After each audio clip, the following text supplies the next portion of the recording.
आजभोलि धेरै व्यक्तिहरू चाहिँ थाइराइड थाइराइड थाइराइड भनेर आउँछ। वास्तवमा यो थाइराइड हो चाहिँ के र थाइराइड कसरी हुन सक्छ र थाइराइडबाट मान्छेले कसरी सजग रहने, यसको समाधान के हुन सक्छ? हजुर, आजभोलि थाइरोइड भन्ने शब्द चाहिँ निकै नै भाइरल शब्द हो। हजुर, जुनसुकै मेडिकलमा गए पनि थाइरोइड, तपाईँले थाइरोइड भयो भनेर चाहिँ थाइरोइड टेस्ट गराउने चलन छ। हजुर, थाइरोइड चाहिँ हाम्रो शरीरको घाँटीमा हुने एउटा ग्रन्थि हो, जुन चाहिँ हाम्रो रुद्र घन्टीभन्दा अलिक तल हुन्छ।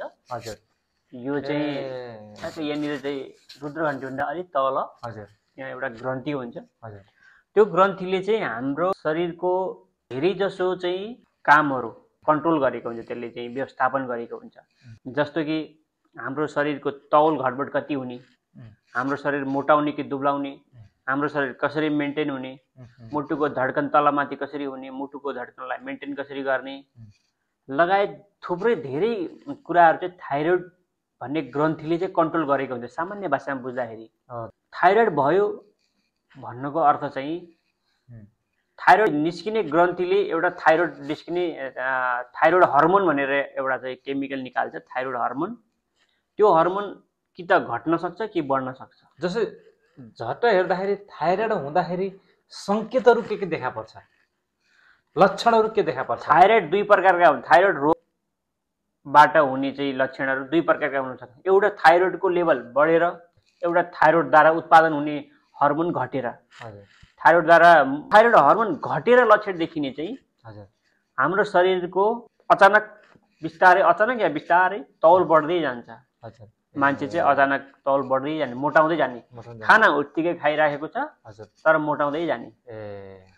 मुटुको धड्कन पनि अलिकति कम हुन सक्छ। त्यसै गरी कब्जियत हुन सक्छ। कुनै कुनै मानिसलाई कब्जियत हुने, मुटुको धड्कन कमजोर हुने। यहाँनिर कब्जियत भन्दाखेरि हाम्रो चाहिँ नियमित नहुने, सामान्यतया दिनमा एकपटक दिशा हुन्छ। हजुर, तर अब 2-3 दिनमा एकपटक हुनु या 3-4 दिनमा एकपटक हुनुलाई अथवा दिशा साह्रो हुँदै जानुलाई चाहिँ कब्जियत अवस्था भएको अवस्था बुझिन्छ।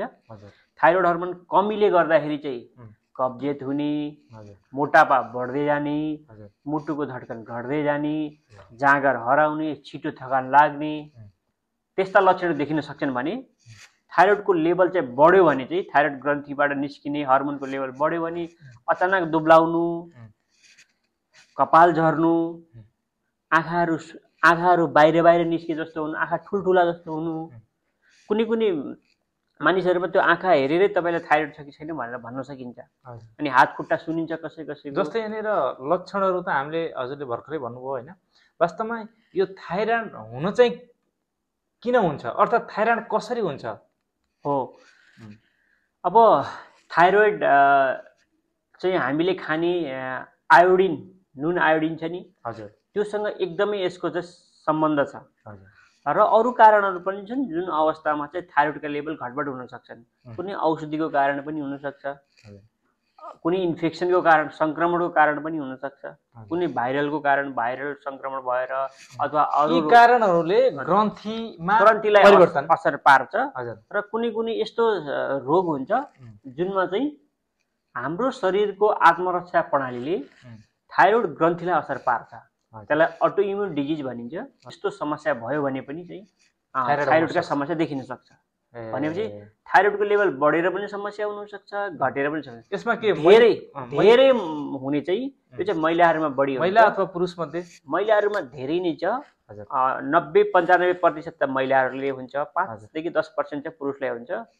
महिलाहरूमा चाहिँ अरू समस्या जस्तै महिनावारी गडबडी हुनु, महिनावारीको बेलामा धेरै रगत बग्नु, बच्चा बस्न धेरै गाह्रो हुनु, बच्चा बसिसकेपछि पनि धेरै चाहिँ बच्चा खेर जानु। पहिले चाहिँ टेस्टै हुन्थेन, धेरै बच्चाहरू खेर गएर एउटै पुरुषले 2-3वटा श्रीमती बिहा गरेको पनि उदाहरण छ। के थाहा, अहिले पो हामीलाई थाहा छैन त्यो थाइरोइडको कारण पो हो कि। त्यसलाई रिकरेन्ट फिटल लस भनेर भनिन्छ। त्यस्ता लक्षणहरू पनि देखिन सक्छन् महिलाहरूमा। पुरुषहरूमा अब तौलको गडबडी भयो, कपाल झर्ने समस्याहरू, जाँगर नलाग्ने समस्याहरू, कब्जियत या डायरियाहरू, पखालाहरू लाग्नु, त्यस्ता पनि लक्षण देखिन सक्छन्। त्यसो भए अब यहाँनिर चाहिँ एकदमै सर्वसाधारणले बुझ्ने गरी हामीले चाहिँ कस्ता कस्ता कुराहरूमा ध्यान दिनुपर्छ थाइराइड हुनबाट बच्नको लागि? थाइराइडको रोग हुनबाट त हामी त्यसरी बस्न सकिँदैनौँ। यो चाहिँ ठ्याक्कै यही कारणले हुन्छ, यही मान्छेलाई हुन्छ भनेर चाहिँ त्यसको कुनै अध्ययन छैन। हजुर। को मान्छेलाई हुन्छ, को मान्छेलाई हुँदैन भन्न सक्ने त्यस्ता अध्ययनहरू छैनन्। यसबाट बस्ने उपायहरू भनेको त एउटा अलिकति हामीले थाहा पाएकै कुरा हो, पर्याप्त आयोडिन भएका नुनहरू प्रयोग गर्ने। त्यसले पनि थाइराइडका रोगहरूबाट बचाउँछ। अनि चाहिँ अरू भनेको कसैलाई शङ्का लागेकोमा, थाइराइड आफूलाई भएको शङ्का लागेकोमा, जस्तै मैले अघि नै भनिसकेँ तौल अचानक घटबड हुनु, कपाल झर्नु, महिलाहरूमा चाहिँ महिनावारी गडबडी हुनु, महिनावारीमा धेरै रगत बग्नु। के यो बच्चाहरूमा हुन्छ? यो बच्चाहरूमा चाहिँ सामान्यतया नवजात शिशुमा चाहिँ आमामा छ भने चाहिँ आउन सक्छ, नभए चाहिँ बच्चाहरूमा खासै त्यति धेरै चाहिँ समस्या देखेको पाइएको छैन।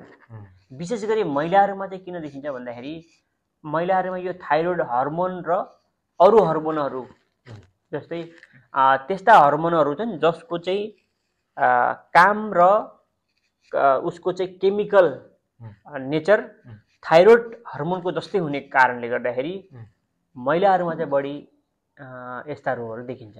यो चाहिँ तपाईहरुको यो चाहिँ हर्मोनको हो। यो चाहिँ अलि गहिरो छ, डाक्टरले बुझ्ने भाषा नै होला। हजुर। जो सब हामीले चाहिँ यसबाट महिलाहरूलाई बढी हुन्छ भन्ने कुरा बुझ्न सकिन्छ। र अब प्राय हामी पनि देखिरहेका हुन्छौँ, दिदीहरू आमाहरू सबैजनाले चाहिँ यो थाइराइड छ भनिराख्नु भएको हुन्छ हैन। त्यसभए तर सामान्यतया हाम्रो दैनिक व्यवहारमा केही त्यस्तो फेरबदल ल्याउन आवश्यक हुन्छ जसले हामीले चाहिँ थाइराइड हुनबाट हामी बच्न सक्छौँ। आयोडिन युक्त नुन खाने नै हो। हामीले गर्न भनिसक्नु भएको छ। हामीले गर्न सक्ने भनेको आयोडिन युक्त नुन हो, जुन चाहिँ सरकारले एकदमै कम मूल्यमा उपलब्ध गराउँदछ। हजुर। जुनमा पर्याप्त हामीलाई चाहिने आयोडिन हुन्छ र त्यो आयोडिनको आपूर्तिले हाम्रो शरीरलाई चाहिँ फाइदा हुन्छ। तमाम र अर्को कुरा थाइराइडको लेभल हुन्छ त्यहाँ। हजुर। थाइराइडको लेभल बढ्दैमा चाहिँ औषधि चलाइहाल्नुपर्छ भन्ने पनि छैन। धेरै जसो मेडिकलमा चाहिँ यो टेस्ट आजभोलि चाहिँ सजिलै उपलब्ध छ र मेडिकलमा गयो भने थाइरोइड 1000-1500 रुपियाँ तिरेर थाइरोइड जाँच राम्रै चाहिँ गराउन सकिन्छ। र अलिकति लेभल बढ्दैमा चाहिँ अब कसैले चाहिँ तपाईँको थाइरोइड बढेको छ औषधि खाइहाल्नुपर्छ भन्ने पनि गरेको जानकारी छ। तर थाइरोइडको लेभल बढ्दैमा या घट्दैमा थाइराइडको चरण हुन्छ या त थाइराइड हुँदैमा हामीले कतिको डराउनु अथवा सजग हुन आवश्यक छ? थाइरोइडको लेभल बढ्दैमा या घट्दैमा चाहिँ औषधि खुवाइहाल्ने पर्ने होइन। त्यसका साथसाथै थाइरोइडको लेभल प्लस मानिसमा हुने लक्षणहरूको आधारमा चाहिँ डाक्टरले औषधि दिने हो। एउटा कुनै फिक्स लेभलभन्दा माथि गयो भने त हामीले औषधि दिइहाल्छौँ। अलिकति बढ्दैमा, अलिकति बढ्यो या अलिकति घट्दैमा चाहिँ थाइरोइडको औषधि चाहिँ सुरु गरिहाल्नुपर्छ भन्ने छैन। र थाइरोइड औषधि एकपटक सुरु गरेपछि बन्द पनि गर्न सकिन्छ। र त्यसको लागि चाहिँ बन्द गर्न मिल्ने अवस्थाको थाइरोइड हो कि होइन भनेर पनि अर्को एउटा जाँच हुन्छ। त्यो जाँच गरिसकेपछि थाइरोइडको औषधि चाहिँ बन्द गर्न मिल्छ कि मिल्दैन भन्ने कुरा पनि त्यसले निर्धारण गर्छ। धन्यवाद। हाम्रा चाहिँ के जिज्ञासाहरू तपाईँले मेटाइदिनु भयो र आगामी दिनमा पनि तपाईँहरूलाई स्वास्थ्य सम्बन्धी कुनै पनि जिज्ञासा छ भने हामीलाई चाहिँ कमेन्ट मार्फत प्रस्तुत हुनुहोला। र आजको हाम्रो चाहिँ यो संवादमा डाक्टर सरोज आइदिनु भएकोमा उहाँलाई धेरै धेरै धन्यवाद छ। शुभ दीपावली 2082 तथा आउँदै गरेको छठ पर्व 2082 को पावन अवसरमा सम्पूर्ण नेपाली आमाबुवा दाजुभाइ तथा दिदीबहिनीहरूलाई हार्दिक शुभकामना पनि व्यक्त गर्न चाहन्छौँ।